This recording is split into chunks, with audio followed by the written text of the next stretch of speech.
ఇప్పుడు నార్మల్గా మీలాంటి మైండ్ సెట్ ఉన్న వాళ్ళకి ఇన్ జనరల్గా సరే కొంతమంది మైండ్ సెట్స్ మనిషికి రకమైన మైండ్ సెట్ ఉంటుంది. ఇప్పుడంతా మీరు ఒక సింగిల్ హ్యాండ్ ఫైట్ లాగా మీ లైఫ్ కదా. అవునండి. అప్పుడేమో పెళ్ళికి ముందు అన్ని బాధ్యతలు మీ మీద వేసుకుని అన్ని ఇంట్లో ఫాదరు మదరు మీరే అయ్యి అన్నీ చేశారు. ఇప్పుడు మళ్ళీ ఫాదరు మదరే అయ్యారు మీ పిల్లలకి కదా. సింగిల్ హ్యాండ్ ఫైట్ ఇప్పుడు మళ్ళీ. ఈ లైఫ్ ఎలా అనిపిస్తుంటుందండి మీకు ఇన్ జనరల్గా? ఇక్కడ ఫాదరు మదర్ అని కాదు, నేను ఎక్కువ కేర్ తీసుకుంటుంటాను. ఇప్పుడు అప్పట్లో కూడా మా నాన్నగారు మా అమ్మగారు అందరూ ఉన్నా కూడా అది చెప్పాను కదా, ఇంట్లో ఒక వస్తువు లేదంటే దాన్ని నేనే ఇంట్రెస్ట్గా నాకు ఇది కావాలి, ఇది ఇంట్లో ఇలా ఉండాలి, మా ఇల్లు కూడా ఇలా ఉండాలి, మా ఇంట్లో కూడా కార్పెట్ వేయాలి, మా ఇంట్లో కూడా సోఫా ఉండాలి ఇలా ఆలోచిస్తుంటాను. వాళ్ళ ఇంట్లో ఉంటే మనకెందుకు, మేము ఇలాగే ఉంటాం అని ఉండదు నాకు. ఒక ఇంట్లో చూసానంటే ఆ కెపాసిటీ మనం కూడా ఎందుకు కొనలేమా, కొనొచ్చు కదా అని ఆ మైండ్ సెట్ అలాగే లైఫ్లో కూడా వచ్చింది. ఇప్పుడు మన పిల్లలు ఆ అమ్మాయి స్విమ్ చేస్తారు, ఎందుకు మా సిస్టర్ కూడా నేర్చుకుని అలాగే ఇప్పుడు మా పిల్లలు కూడా. సో అందుకని అమ్మ నాన్న వాళ్ళకి ఉన్నా కూడా వాళ్ళు చెయ్యనేది నేను చేస్తాను. అలాగే ఇప్పుడు కూడా అంతే, మా పిల్లలు కూడా నేను ఎక్కువ ఇంట్రెస్ట్ చేస్తాను. ఇప్పుడు కూడా మా పిల్లల అదర్ యాక్టివిటీస్ అంటే నేనే వెళ్తుంటాను, నేర్చుకోమంటుంటాను.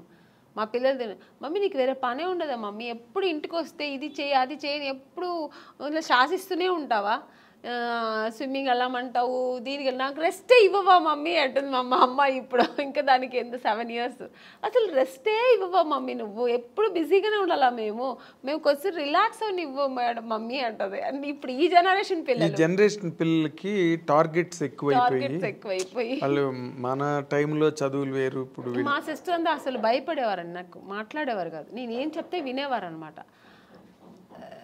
5 o'clock లేవా, ఓకే అమ్మ అక్క లేస్తున్నాను అక్క అంతే.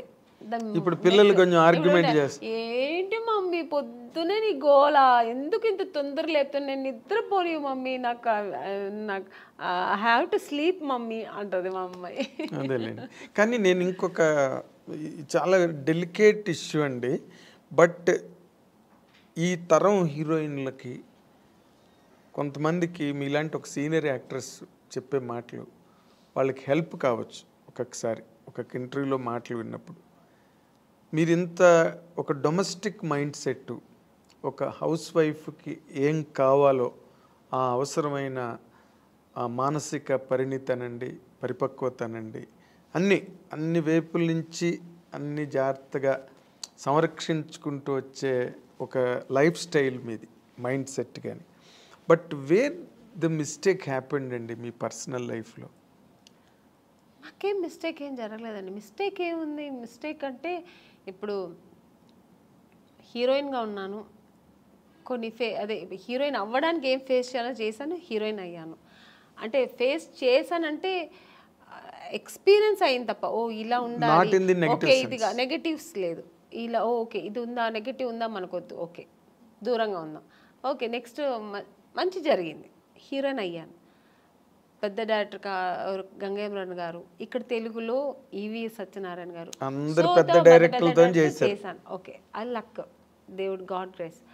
అలాగే ఇంకా మ్యారేజ్ లైఫ్లో కూడా ఒక మ్యారేజ్ చేసుకున్నాను, నాకేం పెద్ద టెన్షన్స్ లేదు. నేను అనుకున్నట్టే నేను ఎలా ఉండాలనుకున్నా అలాగే ఉంటున్నాను హ్యాపీగా. నాకు అక్కడ ఏం రిస్ట్రిక్షన్స్ లేదు, ఏ ఫోర్స్ లేదు, నేను ఎలా ఉండాలో అలా ఇంట్లో ఫ్రీ బర్డ్ నేను. కానీ చాలా విచిత్రమైన విషయం, అందరూ విచిత్రంగా ఆమన్ గారి విషయంలో ఫీల్ అయ్యేది, మీరు చాలా దైవభక్తురాలు, సంప్రదాయవాది, అసలు 16 అణాల హిందూ అమ్మాయి, ముస్లిం పర్సన్ని ఎలా చేసుకోవడం అన్నది అసలు సంథింగ్. అంటే నాకు మతాల మీద నమ్మకం లేదండి. నాకు రిలీజియన్ అనేది ఏం లేదు, ఆడ మగ అంతే. అంటే ఇప్పుడు నేను పెరుమాళ్ బాలాజీని ముక్తా అంటే అది నా ఇంట్రెస్ట్, నాకు అది ఇష్టం. అందుకని అల్లా ముక్తున్న తప్ప నేను అనట్లేదు, జీసస్ ముక్త తప్పనట్లేదు. జీసస్ నాకు ఇష్టమైతే నేను ఇప్పుడు నాకు కూర్చున్నప్పుడు చర్చికి వెళ్ళాలి అనిపిస్తే వెళ్తాను. అలాగా నాకు చర్చికి వెళ్ళే వాళ్ళు చాలా మంది అలాగే నాకు ఫ్రెండ్స్ కోసం కూడా రిలీజియన్ మతాల మీద పెద్ద ఇదేం లేదు నాకు. సో అందుకని నాకు ఆ ప్రాబ్లమ్స్ లేదు. కానీ నాకు ఇష్టం పూజలు చేయడం, ధ్యానం చేయడం, మంత్రాలు చదవడం ఇవి నాకు ఇంట్రెస్ట్. అది నేను చేసుకుంటా. అందుకని వేరే వాళ్ళ మీద నువ్వు ఇలాగే చేయాలి, ఇదే నమ్మండి, ఇది చేయండి అని నేను ఎవరిని ఫోర్స్ చేయను. వాళ్ళు చేస్తున్నది కూడా నేను తప్పని నేను అన్నాను. అదే రుద్దరు మీ అభిప్రాయం ఎదుటి వాళ్ళ మీద రుద్దను. వాళ్ళు చేస్తున్న అంటే మీ మదర్ వైపు నుంచి కానీ ఎప్పుడు అపోజిషన్ రాలేదా? నాకు ఏది ఇష్టమో ఎవరు నన్ను ఎప్పుడు ఏమనలేదండి. మా అమ్మగారు ఒక్కటే, నువ్వు ఎవరైనా పెళ్లి చేసుకో, ఎలాగైనా చేసుకో, ఎలా అయినా ఉండు, సినిమా ఇండస్ట్రీని వదలద్దు. ఎందుకంటే అమ్మ నేను ఎంత కష్టపడ్డానో నాతో పాటు అమ్మ కష్టపడింది. అవును, ఎక్కడా కూడా అమ్మ నన్ను కష్టపడనివ్వకుండా ఆవిడ కష్టాలు అనుభవించినా నన్ను హీరోయిన్ చేసింది. అలాంటి ఒక ఇండస్ట్రీని హీరోయిన్ అవ్వడానికి ఎన్ని కష్టాలు పడ్డావు, అలాంటి ఒక ఇండస్ట్రీని వదలొద్దు. నువ్వు ఇష్టపడి వచ్చావు, ఆ కళామ తల్లి నిన్ను అనుకుని నీకు ఇచ్చింది, ఆ కళామ లైఫ్ లాంగ్ కొనసాగించు. నాతోనే ఉన్నారు ఇప్పటికీ. మీరు ఇంటికి ఎప్పుడైనా సడన్గా వెళ్తే కూడా నేను చెప్పట్లేదు, ఎప్పుడు సడన్గా వెళ్తే మా అమ్మ ఒక టీవీ ఉంటుందండి ఎప్పుడు ఆవిడ ఇప్పుడు రిలాక్స్ అయిపోయింది కదా, ఎప్పుడు ఆ టీవీలో ఆమెని సినిమా, ఆమెని ఇంటర్వ్యూ, ఆమెని సాంగ్స్ ఇదే పోతుంటుంది అంతే. ఆవిడ అది నేను అంటున్నా, నీకేమైనా పిచ్చి పట్టిందమ్మా, ఎప్పుడు నాదే చూస్తున్నా, నాకు విని నాకు విసిగెత్తింది, వేరే ఏదైనా పెట్టమ్మా అంటే. అలా అమ్మ చాలా ఇష్టపడుతుంది, ఆ ఫీల్డ్ని ఇష్టపడుతుంది. నేను చేయడం అనేది ఆవిడకి అంతకంటే ఇష్టం. సో అందుకని నన్ను ఎప్పుడు అమ్మ అని షూటింగ్ వెళ్తానంటే నాకంటే ఎక్కువ సంతోషపడేది మా అమ్మాయి ఇప్పటికీ. అంటే మీరు షూటింగ్ వెళ్తున్నావమ్మా, ఓకే ఓకే అంటారు. అదే ఆనందం, బికాజ్ మీరు పడ్డ కష్టానికి దొరికింది అంత సక్సెస్ దొరికింది. ఆ సక్సెస్ ఇప్పుడు అలాగే ఉండాలి, ఆ ఇండస్ట్రీని వదలొద్దు అంటుంది అమ్మ. ఎగ్జాక్ట్లీ. అంటే ఇప్పుడు మీరు ముస్లిం పర్సన్ చేసుకున్న కారణంగా ముస్లిం మతం తీసుకోవడం అలాంటివి ఏం చేయలేదా మీరు? ఏమీ లేదండి. నేను ఎలా మైసెల్ఫ్ నేను ఎలా ఉన్నానో అలాగే ఉన్నాను, అలాగే ఉంటూ ఉంటాను. నాకు ఏది అలాంటి ఒక ప్రాబ్లమ్స్ ఏమీ లేదు, గొప్ప విషయం అది. ఎప్పుడు లేదు, ఇప్పుడు లేదు, ఎప్పుడు లేదు. ఎందుకంటే చాలా మంది వెంటనే ముస్లిం మతం తీసుకుని, అంటే ముస్లిం అని కదా, ఏ మతం వాళ్ళని చేసుకుంటే.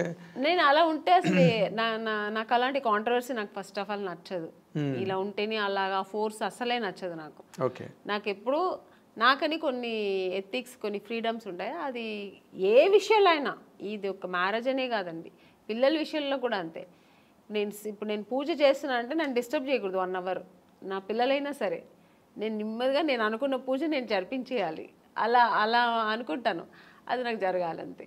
సో ఇప్పుడు ఈ ఇంత లాంగ్ స్ట్రెచ్ ఆఫ్ లైఫ్, అవతల కెరీరు, ఫ్యామిలీ లైఫ్, ఇవన్నీ కూడా ఇప్పుడు ఒకవేళ ఫ్యామిలీ లైఫ్లో ఏదైనా వచ్చిన డిస్టర్బెన్సెస్ని కూడా మీరు అన్నిటినీ ఓవర్కమ్ చేసే మెంటల్గా బాగా సెట్ అయి ఉన్నారండి, లేకపోతే స్టిల్ యూ ఫీల్ ఫస్ట్? ఏమీ లేదు, నాకు అసలు ఏ ప్రాబ్లమ్స్ లేదు మెంటలీగా కానీ, నాకు అసలు ఆ మానసిక ప్రాబ్లం ఏమీ లేదండి. హ్యాపీగా ఉన్నా, ఐఎమ్ వెరీ హ్యాపీ. నాకు మెయిన్ ఫస్ట్ నాకు ఇండస్ట్రీ అండి, నేను ఇష్టపడి వచ్చిన ఇండస్ట్రీ. సో అది హెల్తీగా నాకు ఇప్పటి వరకు నేను వెళ్తున్నా జర్నీ. సెకండ్ నా పిల్లలు, నా ప్రపంచం ఇదే, నా ప్రొఫెషనల్, నా పిల్లలు, ఇది నా ప్రపంచం. దీని తర్వాత ఏదైనా ఆలోచిస్తాను, దీని తర్వాత సెకండరీ, ఇంటికి సెకండరీ. నేను ఇక్కడ వస్తే నా ప్రొఫెషనల్ ఓన్లీ, ఫోకస్ దీంట్లోనే ఉంటుంది. ప్యాకప్ అంటే నెక్స్ట్ ఫ్లైట్ ఏది ఉంటే వెళ్ళిపోతుంటాయి ఇంటికి, ఎందుకంటే నా పిల్లలు వెయిటింగ్ అక్కడ, ఎందుకంటే వాళ్ళు చాలా మిస్ అవుతుంటా. సో జయసుద్ గారు కూడా 6 రోజులే ఎట్ ఏ స్ట్రెచ్ షూటింగ్ చేసి మళ్ళీ 3 days బ్రేక్ తీసుకున్నారు. నేను బ్రేక్ తీసుకున్నాండి, నాకు బ్రేక్ వస్తుంది. ఇప్పుడు వచ్చింది అనుకోండి, ఇప్పుడు 3 days బ్రేక్ వస్తుంది, వెళ్ళిపోతా. ఫస్ట్ నా పిల్లలు వాళ్ళు నా కోసం వెయిట్ చేస్తాను, మమ్మీ మమ్మీ ఎప్పుడు ఫోన్లో ఎప్పుడు వస్తావు మమ్మీ ఎప్పుడు వస్తా, ఆ పిలుపుకు వెళ్ళిపోయి ఫస్ట్ ఇంకా వాళ్ళతో ఎన్ని టెన్షన్స్ ఉన్నా వాళ్ళతో వెళ్తే మొత్తం నేను ఇంకా అక్కడ మర్చిపోతాను అన్నీ. వాళ్ళ టెన్షన్స్, వాళ్ళని స్కూల్కి తీసుకెళ్ళడం, మార్నింగ్ వాళ్ళు రెడీ చేయడం, వాళ్ళని స్కూల్ నుంచి తీసుకురావడం, వాళ్ళకి ఏది మంచి కావాలి చెడు కావాలి వండి పెట్టడం, వాళ్ళని బయట తీసుకెళ్ళడం, ఇంకా వాళ్ళ విషయంలో బిజీ ఉంటాను అన్నమాట. చిరంజీవి గారితో చెయ్యాలనుకుని చేయలేపారు లైఫ్లో. ఇప్పుడు చిరంజీవి గారు అబ్బాయి రామ్ చరణ్ అసలు ఇంటర్నేషనల్ గ్లోబల్ స్టార్. అవునండి. రామ్ చరణ్తో చేసే అవకాశం ఏమైనా ఉందా మీరు? ఇప్పుడు లేదు, వస్తే మాత్రం చేస్తానండి హ్యాపీగా. అదే రామ్ చరణ్ తర్వాత ఇప్పుడు ఈ younger generation heroes junior NTR గారు కానీ, మహేష్ బాబు కానీ, అవకాశాలు ఏమైనా వచ్చాయా? మీకు ఇప్పటి వరకు? మహేష్ బాబు గారు సినిమా చేశాను రీసెంట్గా. ఇంకెవరితో చేయ అవకాశం రాలే, వస్తే మాత్రం హ్యాపీగా చేస్తానండి, చాలా సంతోషంగా చేస్తాను. వాళ్ళు బాగా మీకు ఇష్టమైన హీరో ఎవరండి యంగర్ జనరేషన్లో? అందరూ ఇష్టమే. ఎక్కువ అనుకుంటే నాకు జూనియర్ ఎన్టీఆర్ గారు అంటే చాలా ఇష్టం. అవునా? ఆయన సినిమాలు బాగా చూస్తుంటా ఇప్పట్లో. అంటే ఎందుకు అంటే ఆయన కూడా బాగా డాన్స్ ఎనర్జెటిక్గా బాగా చేస్తారు. అంటే అందరూ చెయ్యరని చెప్పట్లేదు. ఇప్పుడు రామ్ చరణ్ గారు కానీ మన మహేష్ బాబు గారు అందరూ ఇష్టమే. కానీ ఆయన సినిమాలు ఏదో కొంచెం ఎక్కువ మాస్ ఎక్కువ ఉంటుంది కొంచెం. సో అదే మాస్ హీరో హీరో అందుకని ఆయన ఫస్ట్ ఇది కూడా బిగ్ బాస్ చేసేది కూడా నేను చాలా ఇంట్రెస్ట్గా చూసాను నేను. అవునా? అంత చిన్న వయసు అంత చక్కగా మాట్లాడడం అన్ని చక్కగా స్పీకర్. నెక్స్ట్ ఇప్పుడు నాగార్జున గారిది కూడా బాగుంది. బట్ జూనియర్ ఎన్టీఆర్ గారు ఫస్ట్ టైం చేశారు కదా అలాంటిది ఈవెంట్, ఆయన చేయడం ఫస్ట్ టైం కదా అది. Exactly. So very very nice Amani garu, చాలాసేపు మా స్టూడియోకి వచ్చి చాలా చాలా విషయాలను మీరు గుర్తు చేసుకున్నారు, చెప్పారు. చాలా హ్యాపీ. మీ సెకండ్ ఇన్నింగ్స్ కూడా మంచి మంచి క్యారెక్టర్లు, మళ్ళీ ఒక 25 ఏళ్ళ తర్వాత మిమ్మల్ని ఎవరైనా ఇంటర్వ్యూ చేస్తే మళ్ళీ ఈ క్యారెక్టర్లన్నీ చెప్పి మాట్లాడండి, మంచి క్యారెక్టర్స్ మీరు చేయాలని. మీకు గాడ్, మీరు నమ్మే దేవుడు అన్నీ మీకు ఇంకా బాగా ఇచ్చి హ్యాపీ లైఫ్ ఇవ్వాలని కోరుకుంటూ, we wish you all the very best from the I dreams side అండి.